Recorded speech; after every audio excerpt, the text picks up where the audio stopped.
तो छत्तीसगढ़ पंचायत पूरा दिन, आप सबको भी बहुत बहुत धन्यवाद मैं कहना चाहूंगी कि बहुत ही सही जगह पर तालियां और सही जगह पर आपत्ति। बहुत अच्छे आप सब सपने निभाया। अब चुनाव का कवरेज हमारा यहां से शुरू होगा, लेकिन अब उस इंटरव्यू का कवरेज जिसमें भूपेश बघेल जी हमारे साथ हैं। तालियों के साथ मुझे लगता है एक बार स्वागत किया जाए। और अंजना, नेहा और मैं यानी श्वेता अब यहां पर सवाल दागने वाले हैं, वो सारे सवाल जो विपक्ष भी आपके लिए उठाता है, जो यहां की जनता भी आपसे जानना चाहती है, क्योंकि छत्तीसगढ़ में अगर आपको अपनी सरकार रिपीट करनी है तो उन सवालों के जवाब लोगों के मन में गहरे उतरने चाहिए। सबसे पहला सवाल। हाँ। सवाल से पहले मैं थोड़ा अपनी बात कर लूं भाई। घर में एक जने का सामना करना मुश्किल होता है, यहाँ 3 फायर ब्रांड बैठे हुए हैं। अंजना जी, नेहा जी, श्वेता जी और 3 धाकड़ महिला एंकर जो देश और दुनिया में अपना झंडा गाड़ के रखी हैं। मैं तीनों का छत्तीसगढ़ में पहले स्वागत करता हूं। बहुत बहुत धन्यवाद। और आपके सेंस ऑफ ह्यूमर में एक वादा भी चाहेंगे कि 33% कम से कम महिलाओं को आप यहां से टिकट दें, क्योंकि महिला आरक्षण बिल में कांग्रेस ने साथ दिया। लेकिन इस मुद्दे पर बाद में आएंगे। सवालों की शुरुआत इस बात से कि चुनाव सिर पर है, 21 उम्मीदवारों की सूची बीजेपी ने भी जारी कर दी है, लेकिन बघेल साहब आपकी पार्टी अभी तक उम्मीदवारों की सूची नहीं जारी कर रही है। इसमें क्या है, असमंजस क्या है कि जिनका टिकट कटेगा वो गुस्से में आ जाएंगे आपके घर पर, या फिर आप लोगों को अभी इंतजार करना है, लिस्ट कहीं और बन रहा है? क्या है अंजना जी, भारतीय जनता पार्टी वाले चारा फेंके थे, जो 21 सीट हारने वाले उसमें दे देते हैं, उसके बाद कांग्रेस अपना लिस्ट जारी करेगी। तो हम लोग उस झांसे में नहीं आए हैं। हम अपनी चाल से, अपने कार्यक्रम के हिसाब से, अपनी योजना रणनीति के हिसाब से हम लोग काम कर रहे हैं। वो पहले कर लिए तो क्या सर फुटबॉल चल रहा है। तो आपके खिलाफ का कैंडिडेट भी बता दिया उन्होंने। हाँ, तो उनको पता है कि स्थिति क्या है और हर्ष क्या होने वाला है, वो सबको पता है। लेकिन जिस पाटन सीट पे श्वेता सवाल पूछ रही थी आपसे, पाटन सीट, अब मुझे पता नहीं, समझ नहीं आ रहा इसको दुखती रख कहा जाए या अच्छे गुलजार बात कही जाए, क्योंकि वहां पर आप ही के दूर के भतीजे को, विजय बघेल को, पाटन सीट से आपके खिलाफ बीजेपी उतार रही है। क्या ये चुनौती रहेगी? क्योंकि अगर मैं सही हूं तो उस सीट पर एक बार आपने उनको हराया है और एक बार शायद उन्होंने भी आपको हराया है। नहीं, 2 बार मैंने हराया है। अच्छा, मतलब 2-1 चल रहा है। हाँ, उसमें यही था कि अब उसी घर का था, वो बोले कि मैं उसका भतीजा हूं, तो चलो भाई एक बार इसको भी देख लेते हैं। लेकिन उसके बाद समझ आ गया तो उसको भारतीय जनता पार्टी ने टिकट ही नहीं दी थी। अब कोई नहीं मिल रहा है तो चलो, अब सांसद है, उसके बाद भी लड़ा दिए। नहीं तो इसका मतलब ये है कि भारतीय जनता पार्टी के पास कोई कैंडिडेट है ही नहीं। सांसद को लाकर उतारा है आपके और नहीं तो क्या, मतलब वो अपना सीरियसनेस दिखा रहे हैं कि हम तो नहीं, सीरियसनेस नहीं है, वो कमजोरी है कि अब उनके पास कोई कार्ड नहीं बचा है, तब वो सांसद उतार रहे हैं। जैसे मध्य प्रदेश में सारे मंत्रियों को उतार दे, केंद्रीय मंत्रियों को। अब मामा जी की टिकट ही फाइनल नहीं हो रहा है। उनके तो रिश्ते में आप मामा बोल लीजिए उनके रिश्ते में आप मामा लगते हैं और यहाँ पर जनता आपको काका कहती है जी। तब भतीजे के खिलाफ क्या बोलिएगा? पाटन जाइएगा? मैं कुछ नहीं कहूंगा। वो तो जो जवाब, देखिए पाटन में पिछले समय भी मैं केवल नामांकन भरा था, बचत मेरे कार्यकर्ता चुनाव लड़े थे पाटन में, मैं गया भी नहीं था। इस समय भी मैं बोल के, मेरे जन्मदिन के दिन कार्यक्रम हुआ था, सब साथी आए थे और 2 अक्टूबर को भी मोटरसाइकिल रैली हम लोग, भरोसा की यात्रा हम लोग निकाले थे। अब स्थिति यह है कि कार्यकर्ता तो लड़ेंगे ही, उन्होंने कहा था आप नामांकन भरिए, लड़ाई हम लड़ेंगे। अब स्थिति यह है कि वहां पाटन में मेरे किसान, मेरे युवा, मेरी मातृशक्ति, ये सब लड़ाई लड़ेंगे कार्यकर्ताओं के साथ। तो हर्ष क्या होने वाला ये मुझे बताने की जरूरत। इससे पहले कि नेहा अगला सवाल पूछे, पाटन पर अंतिम सवाल एक पूछ लेते हैं। वो कह रहे हैं ज्यादा गंभीर है आज तक। हाँ, नहीं, अब आप मुख्यमंत्री हैं, बीजेपी आपको घेर रही है वहां पे। लेकिन प्रश्न ये है, और ध्यान से सुनिएगा, क्या मुख्यमंत्री जी 2 सीटों से चुनाव लड़ सकते हैं? क्योंकि इसी सांसद जिसकी आप बात कर रहे हैं, जब वो लोकसभा वहां से जीते तो पाटन क्षेत्र से दावा है उनका कि 54.1% उनको वोट आया। तो क्या मुख्यमंत्री भूपेश बघेल इस बार सेफ रहने के लिए, सीएम बनने के लिए 2 सीट से लड़ सकते हैं, हाँ या ना? देखिए, हाँ या नाम उतर देना बहुत फसाद हो गए। ये तो उसी प्रकार से क्या चोरी करना छोड़ दिया टाइप का प्रश्न है कि आप हाँ या ना में कैसे उत्तर दे देंगे। पाटन क्षेत्र से मैं विधायक बना हूं। पाटन मेरा जन्मभूमि है, मेरा कर्मभूमि, मेरी पहचान वहां से बनी है। मैं विधायक भी बना, वहां से जीता तो मंत्री भी बना, तीसरी बार जीता तो पार्टी ने मुझे डिप्टी लीडर बनाया, चौथे बार जीता तो प्रदेश कांग्रेस कमेटी का अध्यक्ष बनाया, 5वीं बार जीता तो पार्टी ने मुझे मुख्यमंत्री बनाया। तो मैं उस क्षेत्र छोड़ के क्यों जाऊंगा?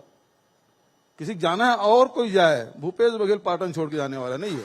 आज जन्मदिन का अपना रेफरेंस आपने दे दिया, आपने जन्मदिन की बात की, एक बड़ा अच्छा बर्थडे गिफ्ट की भी बात आपने उस दिन कर दी थी।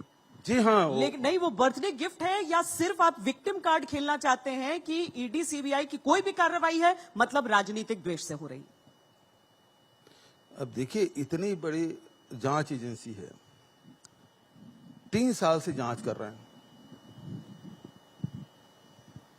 2020 से जांच शुरू हुआ, आईटी ने रेड डाला और उसके बाद उन्होंने कुछ नहीं पाया। फिर उसके बाद ईडी घुसी, ईडी 2 साल से जांच कर रही है। अब ईडी जो है वो कोर्ट में एक केस लगाया है कि अब उसे सीबीआई जांच करे। मतलब एक ही केस को 3 दो बड़ी एजेंसी जांच कर चुकी, अब तीसरी एजेंसी करते हैं। मैं तो कहता हूं भैया कि चौथे एजेंसी के लिए इंटरपोल ले आओ। इनके बस की बात नहीं, इंटरपोल जांच कर ले। मतलब मजाक नहीं बना कर रखे हैं लोग।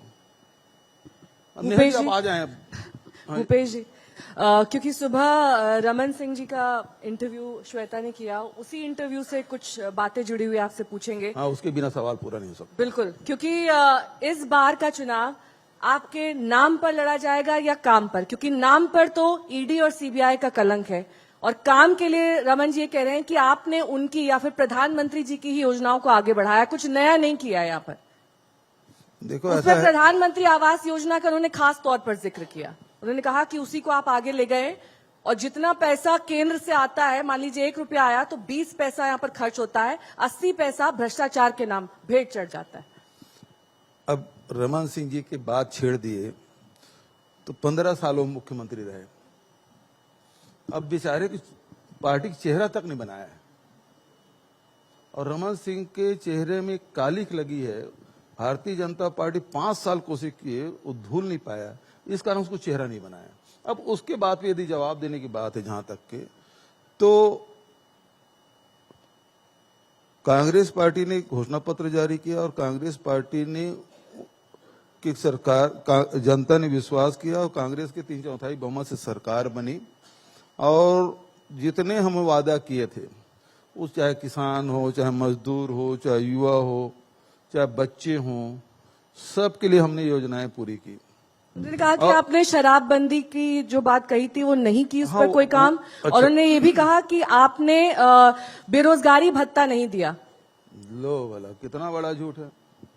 तेंदुपत्ता को भी लेकर उन्होंने कहा कि आपने जो वादा किया था वो नहीं किया। मतलब वो दिल्ली वाले जुमला फेंकते फेंकते रमन सिंह ही फेंक के गए यहाँ। मतलब गजब सवाल इस बात का है कि रमन सिंह 15 साल मुख्यमंत्री रहे और 98 करोड़ उन्होंने बेरोजगारी भत्ता दिया 15 साल में। हमको 6 महीने शुरू किए हुए और 182 करोड़ रुपया, मतलब 14 साल में जितना दिए 6 महीने हम डबल दे दिए। और हर महीने के आखिरी तारीख को मुख्यमंत्री निवास में बेरोजगार कुछ लोगों को बुला के वहीं मैं जारी करता हूं, वो ऑनलाइन। मतलब ये बटन दबाओ, खाते में पैसा जाता है। हमारा कोई भी योजना ऐसा नहीं है जो चेक बांटो या नगद भुगतान करो, नहीं, सीधा बटन दबाओ। 15 दिन में बटन दबाए, गोबर जो विक्रेता है, गौपालक है, उसके खाते में पैसा। 1 महीने में बटन दबाओ, बेरोजगारों खाते में पैसा। 3 महीने में बटन दबाओ, जो किसान है उसके खाते में पैसा, 3 महीने फिर से बटन दबाओ, भूमिहीन श्रमिक उसके खाते में पैसा जाए। तो इन 5 सालों में 1,75,000 करोड़ रुपया सीधा ट्रांसफर हुआ है। केंद्र से कितना आया था?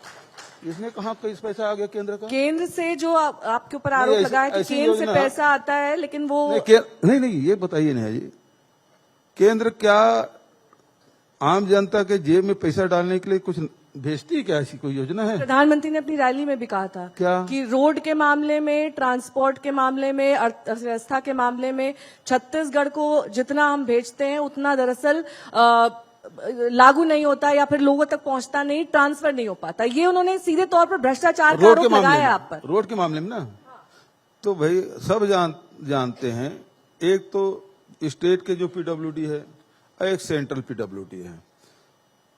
स्टेट के पीडब्ल्यूडी के द्वारा हम लोग 16,000 करोड़ की सड़कें बनाई, कुछ तो ऑनगोइंग है, कुछ बन रहा है और अधिकांश बन चुके हैं।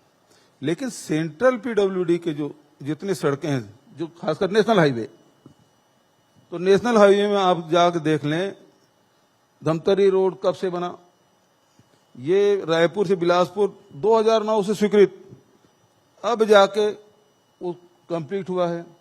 उसी प्रकार से आप सरगुजा संभाग चले जाइए, वो जो सड़कें जो शुरू किए थे, पता नहीं क्या ऐसा होता है कि जितने ठेकेदार हैं वो बैंक करप्ट हो जाते हैं और इसका ठेका राज्य सरकार नहीं करती ना, सेंट्रल गवर्नमेंट करती है। तो ये कहना तो सरासर झूठ है कि वो सड़क की स्वीकृति देते हैं। हाँ, ये एक चीज है, जो प्रधानमंत्री सड़क योजना है उसके लिए राशि दिया जाता है। और मैं ये भी आपको बताऊं कि देश में सबसे बढ़िया परफॉर्मेंस छत्तीसगढ़ स्टेट का है। ठीक है सर, अगला प्रश्न आपसे जिस पर आपको तलवार की धार पर चलना होगा मुख्यमंत्री जी, यही एजेंसीज आपने कहा कि ईडी सीबीआई क्या, अब इनको इंटरपोल को लाना पड़ेगा। आज एक ऐसे दिन आप इंटरव्यू दे रहे हैं जिस दिन संजय सिंह को अभी गिरफ्तार किया गया है शराब पॉलिसी पर। दिल्ली में कांग्रेस पार्टी कहती है कि आम आदमी पार्टी के खिलाफ कार्रवाई हो रही है, सही है। आप कहते हैं एजेंसीज विच हंटिंग कर रही हैं, यानी विपक्षी नेताओं के पीछे पड़ी है। संजय सिंह की गिरफ्तारी को छत्तीसगढ़ के मुख्यमंत्री भूपेश बघेल जी कैसे देखते हैं? मतलब घटना कब की है? शराब घोटाला। हाँ, कब की है? 1.5 साल हो गया। 1.5 साल हो गए। 1.5 साल से जांच ही कर रही हो एजेंसी। अरे हत्या के कोई घटना होती है, हत्या का भाई ठीक है कि वो 8 दिन 15 दिन या ऐसे हत्या है जो जिसके बारे में जानकारी नहीं होती, किसी गिरफ्तारी नहीं होती, वो हो सकता है कि वो लंबा खींचे। लेकिन अधिकांश जो मान लो हत्या के भी बहुत सारे वकील भी बैठे हैं, कितने दिन उसकी जांच चलती है भाई? जांच करके आरोप पत्र जारी कर देते हैं। लेकिन यहाँ तो यह कि जब उठे, अरे एक घंटे का और गिरफ्तार करना है, केस दर्ज है, कभी समाप्त ही नहीं होता। मतलब कब समाप्त होगा? वही मैं आपसे यह कह रहा हूं कि वहां 1.5 साल से चल रहा है, यहां 3 साल से जांच ही कर रहे हैं, तो कभी इसका अंतिम होगा? नहीं, पर अगर जांच में एक सिरे से दूसरा सिरा अगर जुड़ता है, एक व्यक्ति से दूसरे व्यक्ति का नाम निकलता है, तो क्या उसको पकड़ना गलत? वही तो कर रहा हूं। तो ये तो जांच एजेंसी के उसके सक्षमता पर सवालिया निशान उठता है कि एक घटना के एक जो शिकायत है उसकी जांच के लिए 1.5 साल 2 साल 3 साल तक खींच रहे हैं। मतलब ये अनंत काल चलते रहेगा। पर ये तो इस देश की सच्चाई है। बोफोर्स स्कैम, कॉफिन स्कैम दशकों तक चलते हैं केस। बोफोर्स से इसको जोड़ नहीं सकते, बोफोर्स से जोड़ नहीं सकते कि वो मामला दूसरा था, वो देश से बाहर का भी था। कॉफिन स्कैम तो देश का था, हाँ और ये आरोप बीजेपी की ही सरकार पर आप लोगों ने लगाया था। कौन सा? Coffin scam. हाँ, देखिए, अब जांच एजेंसी, आप अपना स्टैंड क्लियर कीजिए ना सर। आपको लगता है कि एजेंसी गलत इस्तेमाल कर रही है? एक सरकार के दबाव में जांच काम की कर रही घोषणा है? करे, उसके लिए आयोग बैठे और उसके माध्यम से वो आयोग या कोर्ट कहे कि जांच करो और कोर्ट मॉनिटरिंग करे, एक अलग बात है। लेकिन अभी तक के ईडी जितने केस बनाए हैं, अभी तक के कोर्ट में कितने चालान प्रस्तुत किए, और दूसरी बात है वो कितने के सिद्ध कर पाए। होना चाहिए ना, जैसे पुलिस एफआईआर करती है, चालान प्रस्तुत करती है और उसकी गिरफ्तारियां होती है या वो सिद्ध करते हैं, ये कितने हैं और उसका परफॉर्मेंस कितना है। तो बात ये है कि आप केवल, मैंने एक पत्र लिखा मनी लॉन्ड्रिंग का बहुत बढ़िया केस, मनी लॉन्ड्रिंग का केस ये है कि छत्तीसगढ़ में रमन सिंह जब थे और उस समय चिट फंड कंपनी खूब आए, हर जिले में आए, एक एक जिले में 2-2, 3-3 चिट फंड कंपनी और हजारों करोड़ रुपए लूट के गए। और रमन सिंह और उसके पूरे परिवार के लोग उसमें जाके फीता खाड़ते थे, प्रमोशन करते थे और सब लोगों ने हजारों करोड़ रुपए डुबा दिया। अब हम लोग कहे कि भैया वो जांच कराओ, लोग निवेशक हैं, गरीब लोग हैं, कर्मचारी हैं, उनका पैसा डूबा। अब डूबने के बाद अब हम लोगों ने आंदोलन चलाया कि इन गरीबों के पैसे वापस करो। तो कुछ नहीं किए। अब देश में पहली बार ये हुआ कि हम लोगों ने FIR भी किया, वो जो डायरेक्टर थे उसको गिरफ्तार भी किए और साथ ही उसकी संपत्ति को जब्त किए, कुर्क के आदेश कोर्ट से लिए और कुर्क करने के बाद पैसा वापस करने का काम किया। तो अभी तक के 171 करोड़ रुपए हमने निवेशकों को वापस कर लिया है। अब सवाल उठता है कि ये 5,000-6,000 करोड़ के आसपास है। मैंने भारत सरकार को भी पत्र लिखा और ईडी के डायरेक्टर को भी पत्र लिखा कि ये मनी लॉन्ड्रिंग का सबसे बढ़िया उदाहरण है कि आम जनता का पैसा है और हम लोग यहाँ जांच नहीं कर पा रहे, मतलब पैसा कहाँ कहाँ वो इन्वेस्ट किए हैं, है ना, मनी लॉन्ड्रिंग हुआ है। तो इससे बढ़िया उदाहरण कोई दूसरा नहीं हो सकता। इसको जांच करिए और यदि दूसरे राज्यों में या बाहर यदि वो इन्वेस्ट किए हैं तो उसको पकड़िए और निवेशकों आप अपना करप्शन उनके करप्शन पर ले गए। जांच यहाँ पर बात हम कर रहे हैं। दूसरी चीज जो अंजना ने पूछी आपसे वो कि दिल्ली में कांग्रेस पार्टी आम आदमी पार्टी के करप्शन पर अलग स्टैंड रखती है, लेकिन आप मुझे नहीं मालूम कि वहाँ दिल्ली में कांग्रेस पार्टी हर राज्य का अपने स्टैंड हो सकता है। मैं कार्रवाई के खिलाफ है, हर राजनीतिक पार्टी के खिलाफ अगर ईडी सीबीआई की कार्रवाई होती है। देखिए, यदि व्यक्तिगत मतलब ये है कि आप राजनीतिक द्वेषवश कार्रवाई कर रहे हैं तो निश्चित रूप से गलत है। और यदि किसी ने अपराध किया है तो फांसी टांग दीजिए ना, कौन कर रहा है। 2000 करोड़ लेकिन वाला अभी तो अभी आपका एक अच्छा उदाहरण आ रहा है, दूसरा उदाहरण मैं देता हूं। अभी महादेव ऐप की कार्रवाई, पूरे जगह जो सट्टा चल रहा है, ये क्रिकेट में जो सट्टा लगा रहे हैं, कोई कार्रवाई हो रही कहीं, बल्कि भारत सरकार तो उसमें GST लगा रही है 28%। छत्तीसगढ़ में हमने ऐप पे कार्रवाई की और सैकड़ों लोगों की गिरफ्तारी की, उसके गैजेट भी हम लोग जब्त किए, उसके पैसा भी जब्त किए। अब ये अचानक कूद पड़े ईडी वाले, तो ईडी वाले कूद पड़े और उसके बाद जो हमसे जुड़े हुए जो कार्यकर्ता हैं, मेरे 2 OSD है, मेरे एक राजनीतिक सलाहकार, उसके घर घुस गए, मिला कुछ नहीं उसके यहाँ। मेरा यह कहना है महादेव ऐप यदि गलत है, हम तो गलत मानते हैं और इसीलिए कार्रवाई कर रहे हैं। हमने जो जुआ एक्ट है उसमें संशोधन भी किया, उसमें विधानसभा में तत्काल किया कि इसमें थोड़ा कड़ा प्रावधान होना चाहिए, कार्रवाई होना चाहिए। भारत सरकार की पत्र लिखा तो बोले जुआ एक्ट में आप ही कार्रवाई कर सकते हैं, हम लोग उसमें जुआ एक्ट में कोई संशोधन हम नहीं करेंगे। अब सवाल उठता है कि महादेव ऐप संचालित हो रहा है देश के बाहर से, उसे बंद करने की जिम्मेदारी किसकी है? भारत सरकार। राज्य सरकार तो बंद नहीं कर सकती, भारत सरकार बंद नहीं कर रही है, बल्कि अब यह है कि उसमें राजनीति देख के मेरे सलाहकार को, मेरे OSD को उसके घर में छापा मार दिया। बंद क्यों नहीं किए? 2 महीना, करीब महीना भर से ऊपर हो गया, शायद 23 तारीख की घटना है। 23 तारीख मेरे जन्मदिन के दिन ही, उसी दिन आपने थैंक यू उसी दिन थैंक यू बोला, गिफ्ट बोला। लेकिन आज 23 तारीख से लेके 23 अगस्त से लेके 23 सितंबर भी निकल गया, आज अक्टूबर का पहला सप्ताह भी बीतने जा रहा है। ऐसे में भारत सरकार महादेव पर क्या कार्रवाई की? अच्छा मुख्यमंत्री जी, शराबबंदी का आपने वादा किया था। रुझान भाई, तो इसमें अब भाई थोड़ा सा इसमें क्या कार्रवाई की? मैं जब शराबबंदी बोल रही हूँ आप बात इधर से उधर ले जा रहे हैं। शराब पे 5 साल भागने में की किए बात नहीं नहीं है? है, शराब पे भागने की बात नहीं है, लेकिन इस बात से मेरी सहमत हो गई ना आप क्या? कि महादेव पे भारत सरकार को कार्रवाई करना चाहिए, जो नहीं किया। ठीक है, ये आपका प्रश्न है सरकार से और सरकार को सुनना चाहिए ये बात। लेकिन अगला प्रश्न शराब शराबबंदी पे का, बहुत बढ़िया। मुख्यमंत्री जी, हाँ, शराब शराबबंदी पे का यहाँ वादा से किया शुरू हुई आपने। थी और आप फिर से सुनिए आए हैं तो। वहां पे, है ना। शराब आपने शुरू की थी ना रमन सिंह से, अब तो ईडी ने भी शुरू कर दिया है। वो तो पहले से शुरू। 2000 करोड़ का शराब घोटाला कह रहे हैं आपने। उन्होंने दरअसल 2 ही बातें कही, एक शराबबंदी और जो भत्ते की बात थी, उन्होंने वो कहा तो अनएम्प्लॉयमेंट मैं भत्ता। शराबबंदी के जवाब दूं या वो शराब की जो जांच चल रही है दोनों उसके में बारे में से जवाब सर, दूं? उसमें शराबबंदी दोनों और मिलाकर शराब दूं? घोटाला तो 2000 करोड़। दोनों में फिर कॉकटेल हो जाएगा। मिलाइए सर, मिलाइए, बनाइए कॉकटेल। बात शराबबंदी की है, तो शराबबंदी में रमन सिंह भी बोले थे मैं चुनाव हारना पसंद करूंगा लेकिन शराबबंदी करके रहूंगा, लेकिन वो शराबबंदी कर नहीं पाए। हम लोगों ने भी कहा कि हम शराबबंदी करेंगे। मैं तो बोलता हूं नशाबंदी होना चाहिए, नशा मुक्त होना चाहिए समाज। और एक साल तो चुनाव बीता, दूसरे साल कोरोना आ गया। कोरोना आया तो पूरे देश बंद था, लॉकडाउन हो गया, सब दुकान, सड़कें, परिवहन, फैक्ट्री सब बंद। और सब बंद के बाद भी मतलब शराब दुकान भी बंद। उसके बाद भी रायपुर में, हरियाणा की तक रायपुर में पकड़ा गया। धार मध्य प्रदेश की जो शराब के ट्रक है वो कवर्धा में पकड़ा गया, कवर्धा जिले में, जहां रमन सिंह का गृह जिला है, वहां पकड़ा गया। तीसरी घटना मैं बता रहा हूं कि इसमें बहुत सारे लोग अवैध शराब का धंधा करना शुरू किए, गुड़ से बनाना, महुआ से बनाना, खरीदी बिक्री, पड़ोसी राज्य है वहां से आना शुरू हुआ। और उसके बाद जो सैनिटाइजर उस पी के, यहीं से रायपुर में 3 लोग मर गए सैनिटाइजर पी के।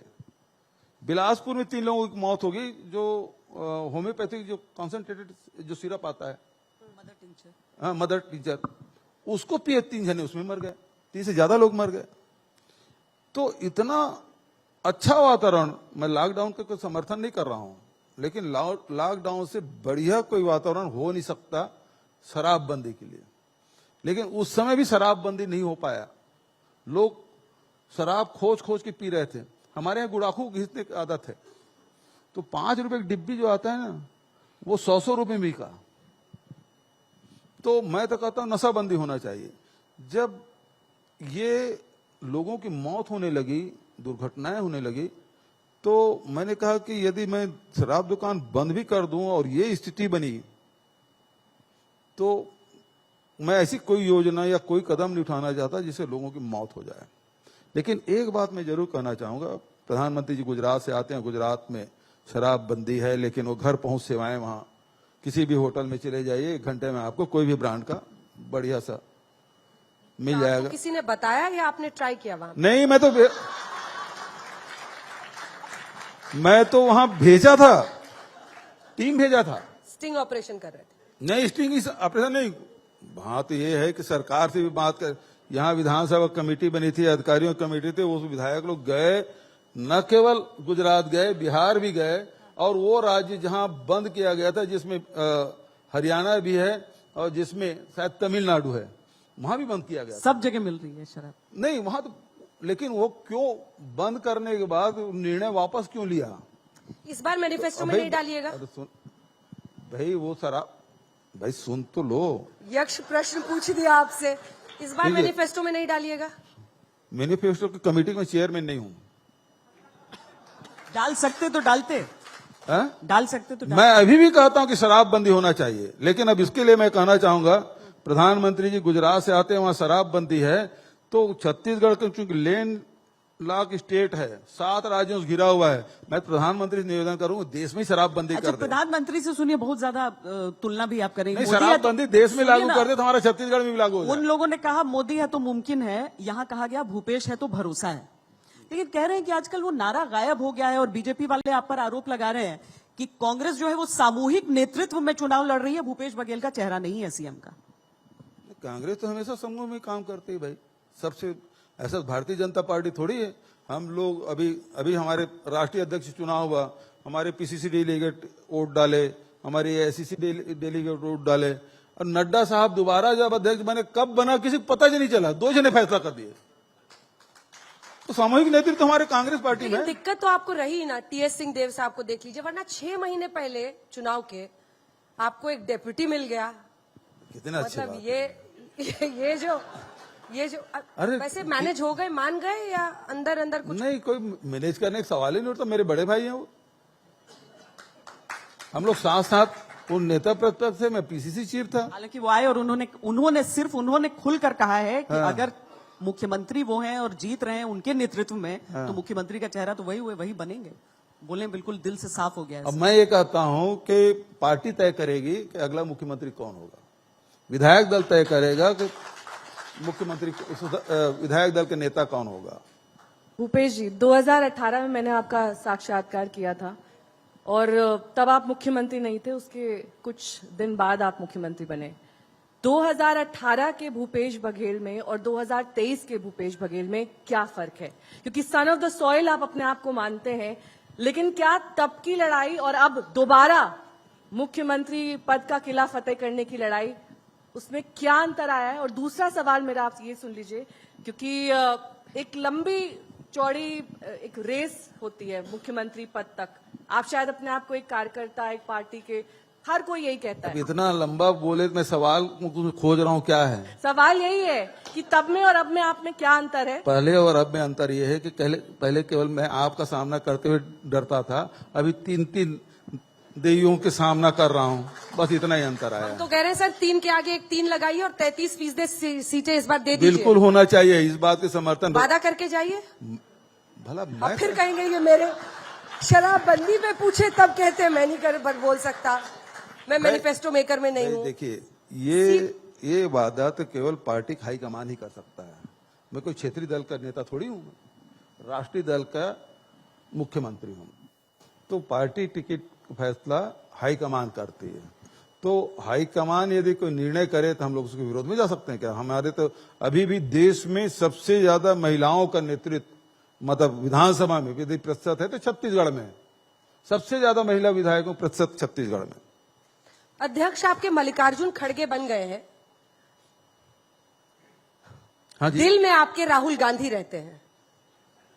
तो अभी हमारा तीसरा हिस्सा अभी सवाल कहाँ आया है, लेकिन आचरण में आप मोदी जी की तरह काम कर रहे हैं। सुनिए पूरा प्रश्न, क्योंकि आप रामायण कथा करा रहे हैं, आप राम जी के ननिहाल में पथ बना रहे हैं, आप जिस तरह की वेलफेयर स्कीम्स बीजेपी करती है उसको आजमा रहे हैं छत्तीसगढ़ में टू रिपीट गवर्नमेंट। और गोबर को लेकर भी आपका विशेष हो गया पूरा। देखिए, खड़गे जी हमारे राष्ट्रीय अध्यक्ष हैं, इसमें किसी को कोई शक नहीं होना चाहिए। हम सब उनके आदेश का पालन करते हैं। राहुल जी हमारे नेता हैं, इसमें भी किसी को कोई शक शुबा नहीं होना चाहिए। वो हमारे पार्टी के नेता हैं, हम सबके नेता हैं।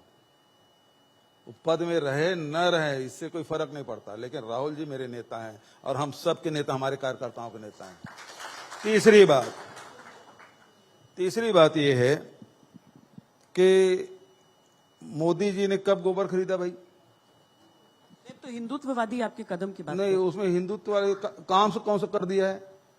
एक आध उदाहरण बताइए हिंदुत्व की। राम कथा की बात अंजना ने की, तो राम मंदिर का निर्माण उधर चल रहा है, तो आपने नहीं, वो तो कोर्ट के आदेश से किया। यदि सोमनाथ मंदिर का निर्माण किया है तो कांग्रेस पार्टी की सरकार थी, नेहरू जी और पटेल जी, उसके समय बना था। ये मंदिर का दरवाजा भी राजीव जी ने खुलवाया है। भारतीय जनता पार्टी इसमें योगदान क्या है बता दीजिए, क्योंकि ये सुप्रीम कोर्ट के आदेश से ही जो कुछ बन रहा है। भले श्रेय लूटने काम, वो दिक्कत यही है ना मोदी के साथ, काम कोई और करते हैं और श्रेय खुद लूटने चले जाते हैं। अब धान हम खरीदते हैं, वो बोलते हैं मैं खरीदता हूं। और इतना बड़ा, अब कैसे बोलूं, प्रधानमंत्री झूठ बोलते पोस्टर हैं। लगाकर वो कह रहे हैं कि एक एक दाना, हाँ, उसकी कीमत केंद्र सरकार दे रही है।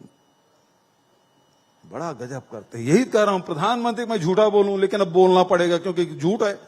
पूरे छत्तीसगढ़ की जनता जानती है झूठ है, और मैं भी कह रहा हूं झूठ है। बघेल जी, क्योंकि आपने कहा कि पूरा होने दीजिए, क्योंकि धान का मुद्दा सबसे बड़ा मुद्दा है। छत्तीसगढ़ किसानों का प्रदेश है और प्रधानमंत्री को इस प्रकार से झूठ का प्रयोग नहीं करना चाहिए, इस प्रकार से पोस्टर नहीं लगाना चाहिए।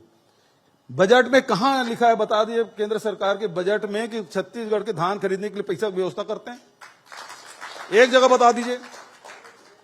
मैं ये कह रहा हूं, पंजाब में धान खरीद करते हैं, उसकी व्यवस्था एफसीआई करती, भारत सरकार करती है। कह दे ना मोदी जी कि अब से छत्तीसगढ़ में धान खरीदी एफसीआई करेगी, भारत सरकार करेगी, जैसे पंजाब में करती है। ये कह दीजिए, हम स्वागत करेंगे। लेकिन इस प्रकार झूठ बोलने का आवश्यकता नहीं है।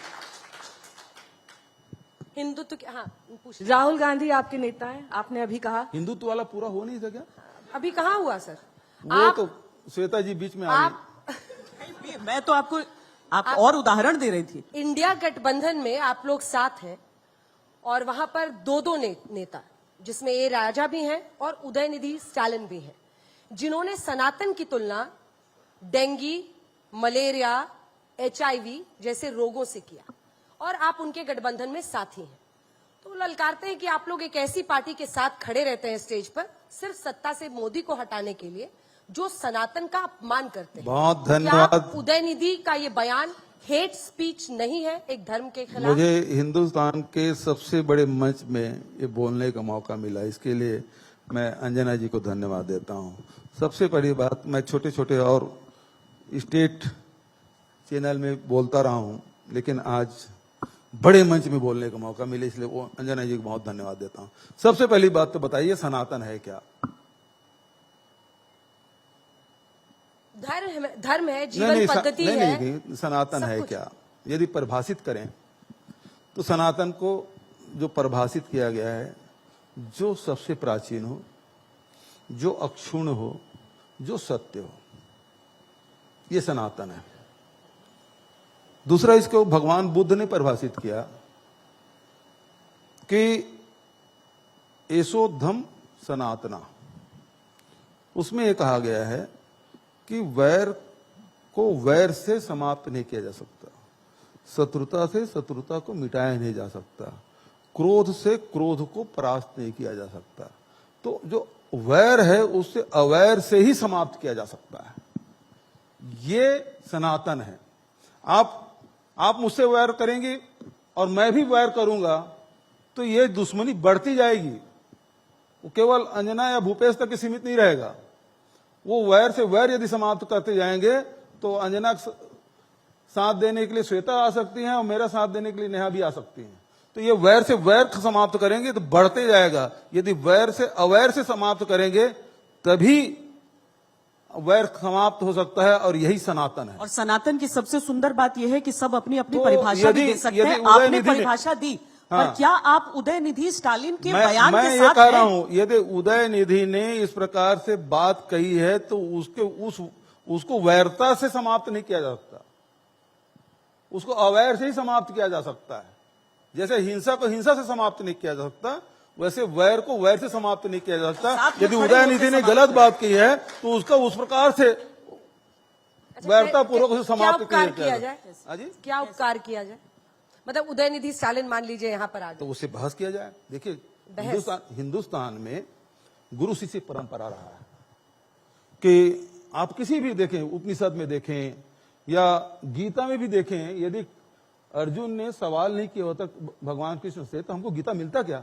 महाभारत में आप देखेंगे उन्होंने सवाल पूछा ना, मैं युद्ध नहीं करना चाहता, गांधी धनुष पटक दिया।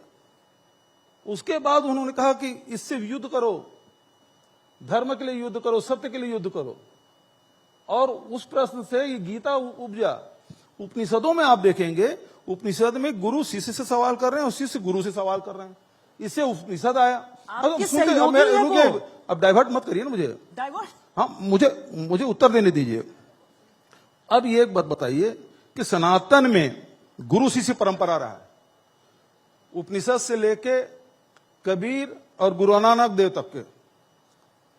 बुद्ध के भी आप देखेंगे, आनंद है, वो सवाल पूछ रहे हैं बुद्ध से। महावीर में देखें तो उनसे सवाल पूछा जा रहा है और वो उत्तर दे रहे हैं। ये गुरु शिष्य परंपरा है। लेकिन सनातन में झंडा गुरु होगा, ये कहां पे लिखा, किस उपनिषद और वेद में लिखा गया है? लेकिन देश के संविधान में लिखा है कि आप किसी दूसरे धर्म का अपमान नहीं कर सकते। बहुत सुंदर बात, यही बात तो मैं भी कह रहा हूं। तो ये हेट स्पीच हुआ। हाँ, तो हेट स्पीच। साध्वी प्रज्ञा को जेल में डालिए, निरंजन ज्योति को जेल में डालिए, वो दूसरे धर्म के खिलाफ बोलती है, लेकिन उदयनिधि स्टालिन से आओ बहस करते हैं। तो सुनो तो भाई, मैं ये कह रहा हूं, भारत सरकार के पास तो बड़ी बड़ी एजेंसियां कार्रवाई कर ले, कौन रोक रहा है उसको रोक कौन रहा है? भाई, इस देश में जितने दर्शन हुए हैं दुनिया में उतना नहीं हुआ है। दुनिया में इतने दर्शन नहीं हुए जितना हिंदुस्तान में हुआ है। क्यों? कि यहां प्रश्न पूछने की परंपरा रही है, लेकिन जब से विश्व गुरु और भक्त आए हैं तो सवाल पूछना बैन है। आप किसी सवाल पूछेंगे तो या तो राष्ट्रद्रोही होंगे या देशद्रोही होंगे या धर्मद्रोही होंगे या राष्ट्रद्रोही होंगे। तो सवाल पूछना अब मना है। पर आप एक बार बोल तो दीजिए ना, उदयनिधि स्टालिन का बयान आपको अच्छा लगा है? बिल्कुल नहीं लगा है। आप उसके साथ खड़े हैं। मैं कहां खड़ा हूं? आपके सहयोगी पार्टी में। ठीक है, यदि मेरे से कभी उदयनिधि से बात होगी तो मैं उसे पूछ लूंगा ऐसा क्यों बोले, पूछ लूंगा भाई। पर मैं साथ तो रहेंगे एकदम। लेकिन उसको मैं जानता, देखो ऐसा है कि हमारे जो सनातन धर्म है इतना प्राचीन है और उसमें इतना लचीलापन है कि हम सबको साथ में लेके चलता है। जो ईश्वर मानता है वो भी हिंदू है, नहीं मानता वो भी, जो नास्तिक वो भी हिंदू है, आस्तिक वो भी हिंदू है भाई, जो साकार मानता वो भी हिंदू, निराकार मानता वो भी हिंदू है। तो ये जो हमारा सनातन धर्म है इसी कारण तो टिका हुआ है। बहुत सारे देशों में बहुत सारे राष्ट्र भी, देश पैदा हुए, बहुत सारी संस्कृतियां भी वो विलुप्त भी हो गए दुनिया के मानचित्र से, लेकिन भारतीय संस्कृति कभी समाप्त नहीं हुआ, न कभी होने वाला है। लेकिन ऐसे भक्त रहेंगे ना तो थोड़ा डर लगता है। अगले मुद्दे पर आते हैं सर, जाति जनगणना। बिहार में जाति जनगणना के आंकड़े जारी कर दिए गए, आपका चेहरा खिल उठा जाति जनगणना सुन। नहीं, उसके पहले मैंने हेड काउंट करा लिया था। आपको केवल बिहार में दिखाई देता वही है। तो डेटा कहाँ है? जो मुझे कहना था आपने पहले ही कह दिया, तो डेटा कहाँ है? क्या मेरे पास है, सरकार के पास है। जारी नहीं कर रहे हैं ना, उससे क्या मतलब है आपको? आप क्या ये मानते हैं कि 43.5% से कम ओबीसी है छत्तीसगढ़ में? नहीं मानते हैं तो फिर आपको डेटा की जरूरत क्या है? तो नीतीश कुमार ने गलत किया जारी करके, बहुत अच्छा किया है। तो आप अच्छा क्यों नहीं कर रहे? मैं तो अपने उपयोग के लिए किया ना, राज्य के उपयोग के लिए, सरकार के उपयोग के लिए, क्योंकि मुझे हाई कोर्ट ने पूछा किस आधार पे आपने पिछड़े वर्ग को 27% दिया, तो मैंने बता दिया भाई 43%, आप तो 27% बोल रहे हैं ना, यहाँ 43.5% है, और वो हमने बता दिया कि 43.5% है, और इस कारण से हम पिछड़े वर्ग को 27% दे रहे हैं। लेकिन राज्यपाल को अटका के रखें। और जो राज्यपाल मुझे बोली थी अनुसुईया उइके जी की, बघेल जी आप मुझे अध्यादेश करके लाएं, चाहे विशेष सत्र में इस प्रस्ताव को पारित करके लाएं, मैं 1 घंटे के भीतर में हस्ताक्षर कर दूंगे। और हम लोग प्रस्ताव लेके गए, पता नहीं किसका फोन आया, वो दस्तखत नहीं किया, और उसके बाद बेचारे को मणिपुर ट्रांसफर कर दिया, जहां मणिपुर जल रहा है वहां ट्रांसफर कर दिया। आपका सर्वे वाला डेटा है या सेंसस वाला? जी, आपका सर्वे वाला डेटा है या सेंसस वाला? देखिए सीधी बात यह है, हमने 2 प्रकार से किया। एक तो आधार कार्ड से देखा, कुछ हम सैंपल भी लिए, फिर ऑनलाइन भी प्रोसेस था। तो सारे मतलब जो डेटा आया तो उसमें हम लोग भौतिक रूप से निरीक्षण भी कर लिए। हमने पंचायतों से भी, नगरीय निकायों से भी किया, कई प्रकार से उसको हमने किया। और चूंकि वो हमारे राज्य के उपयोग के लिए था, कोई उसमें कोई ये तो नहीं था उसके और दूसरी योजना बनानी है। हम तो केवल आरक्षण के हिसाब से कि ईडब्ल्यूएस कितने हैं, तो ईडब्ल्यूएस आए 3.5%, हमने उसको 4% दिया। पिछड़े वर्ग 43.5% आया तो उसको हमने दिया 27%। अब वो ये एक अलग विषय है कि जाति जनगणना होना चाहिए, और उसने बिहार में कर लिया, उसे घमासान मचा हुआ है। और इससे हमारे विश्व गुरु डरे हुए हैं और उसके खिलाफ में बोल रहे हैं, और लगातार बोल रहे हैं कि हिंदुओं को बांटने की कोशिश की जा रही है। इसमें हिंदुओं को बांटने की कोशिश कहां हो रही है भाई?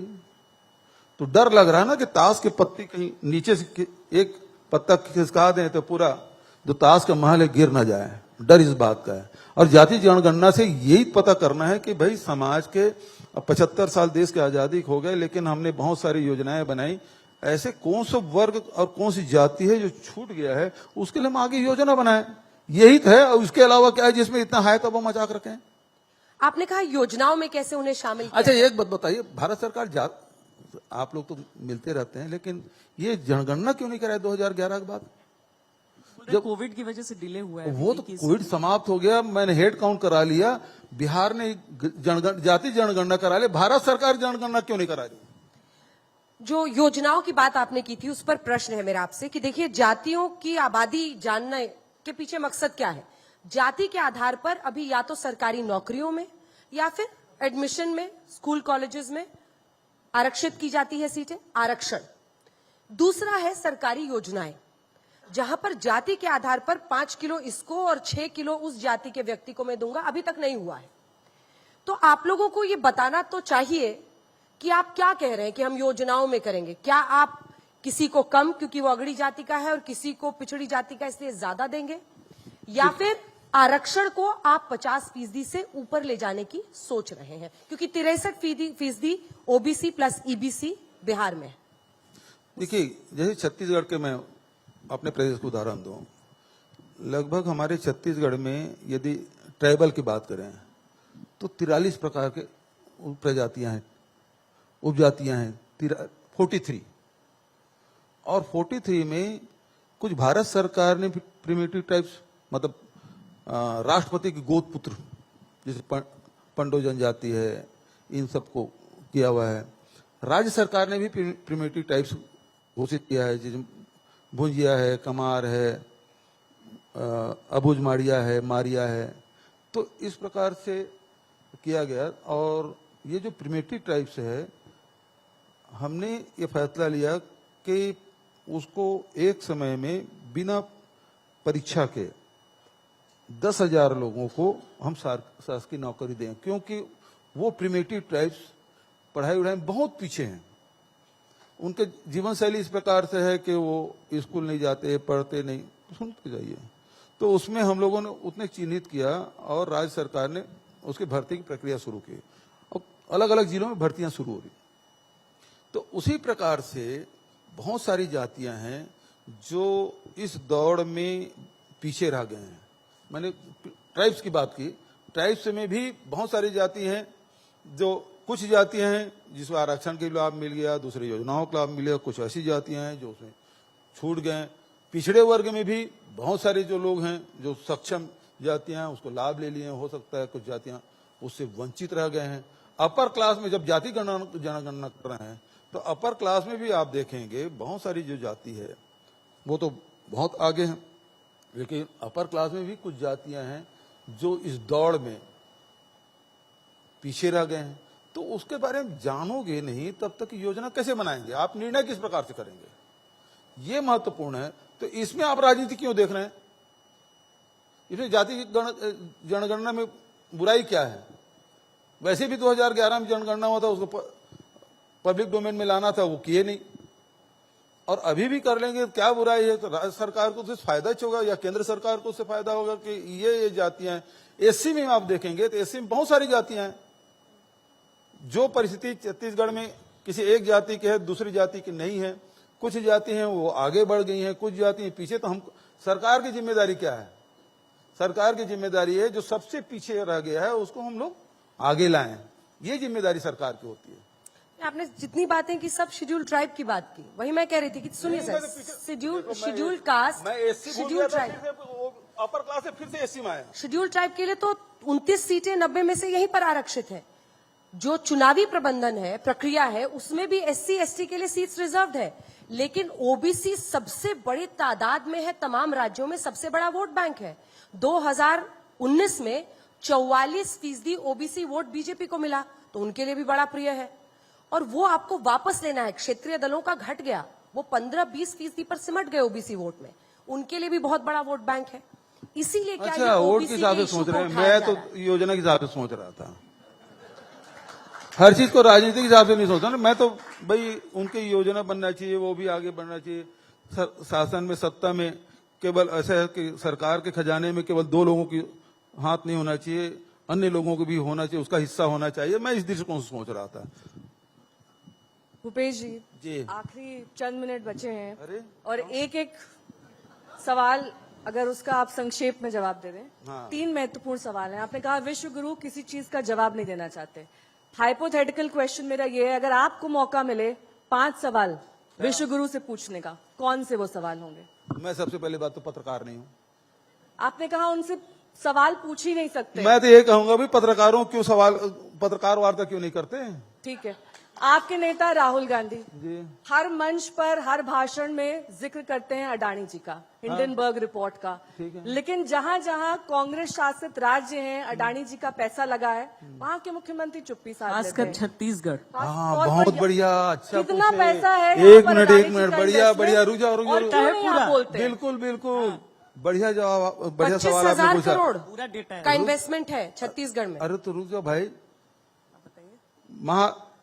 ये जो हमारे विश्व गुरु है ना, कोयला का नीलामी किए तो पहली बार में बढ़िया आया, लेकिन पता चला कि उसके जो रेट हैं वो बहुत हाई चल गए। तो सब लोग, खासकर स्टील सेक्टर वाले तो हाथ ही खींच दिए, केवल जो एल्यूमिनियम सेक्टर वाले हैं वही भर खदान अपने पास रखे, बता तो सब सरेंडर कर दिए। दूसरे बार जब हुआ तो हो नहीं पाया, तो क्या किया कि वो राज्यों के लाट करना शुरू किया। उसमें राजस्थान को लाट के, गुजरात को लाट के, महाराष्ट्र को लाट के, आंध्र प्रदेश को लाट के, छत्तीसगढ़ को लाट के। छत्तीसगढ़ के खदान है और इन राज्यों के लाट किया।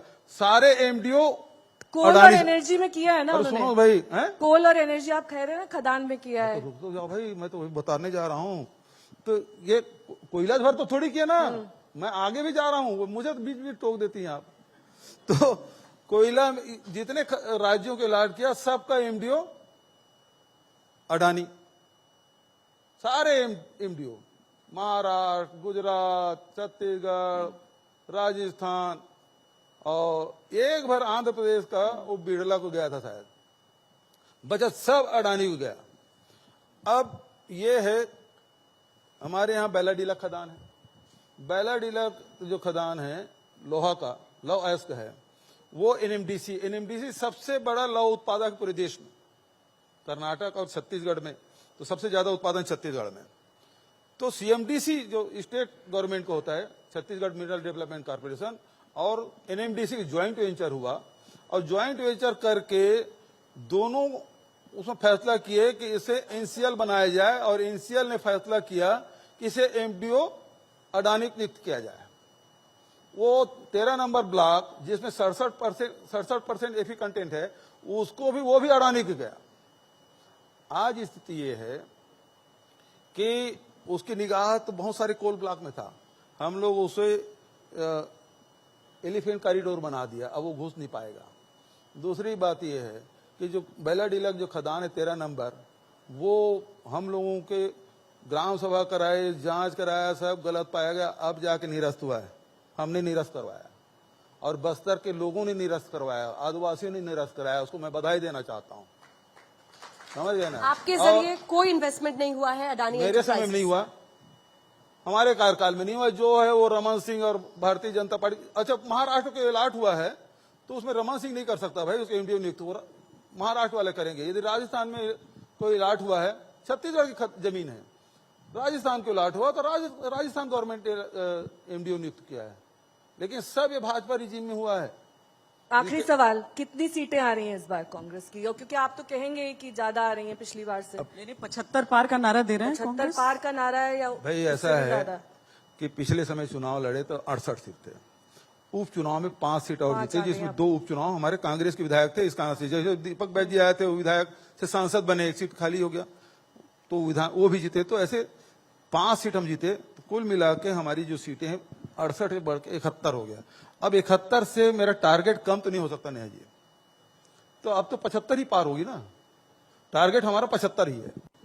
टारगेट 75 है और आप कह रहे हैं 78 तक जा सकते हैं। फ्री स्टाइल में आज आपने इस मंच पर बैटिंग की है, बहुत बहुत धन्यवाद आपका भूपेश बघेल जी, मुख्यमंत्री छत्तीसगढ़, हमारे साथ जुड़ने के लिए और तमाम सवालों का सामना। बढ़िया, आपने सर्टिफिकेट दिया, इसके लिए मैं धन्यवाद देता हूं। नहीं तो 3 देवियां सामने थी और यदि बैक फुट में खेलता तो मेरी हालत क्या हो सकती थी मैं जानता हूं।